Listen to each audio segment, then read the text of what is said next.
તો વાત હવે સુરતની, જ્યાં સુરતના કિમમાં અસલી પોલીસ અને નકલી પોલીસ વચ્ચેના ભ્રષ્ટાચારનો એક ચોંકાવનારો કિસ્સો પ્રકાશમાં આવ્યો છે। કિમ પોલીસ મથકના પીઆઈ પ્રવીણ જાડેજાએ એક નકલી પોલીસ વિરુદ્ધ નોંધાયેલી એફઆઈઆરમાં કડક કલમો ન ઉમેરવા માટે 10 લાખ રૂપિયાની લાંચની માંગણી કરી હતી।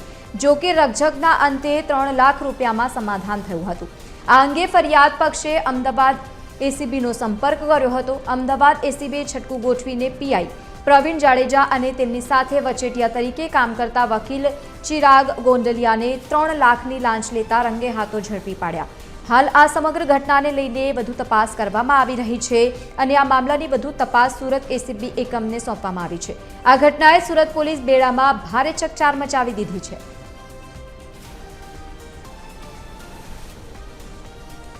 ફરિયાદીના ભાઈ જેઓ પાસે કિમ પોલીસ સ્ટેશનના પોલીસ ઇન્સ્પેક્ટર પ્રવીણસિંહ જાડેજા તથા એક પ્રજાજન ચિરાગભાઈ ગાંડલિયા જે વ્યવસાય વકીલ છે તેઓ પાસે પ્રથમ 10 લાખ રૂપિયાની માગણી કરેલી અને રકઝકના અંતે 3 લાખ રૂપિયા નક્કી થયેલા, જે 3 લાખ રૂપિયાની લાંચ લેતા એ વકીલ તેમજ પીઆઈ જેઓની ધરપકડ કરેલી છે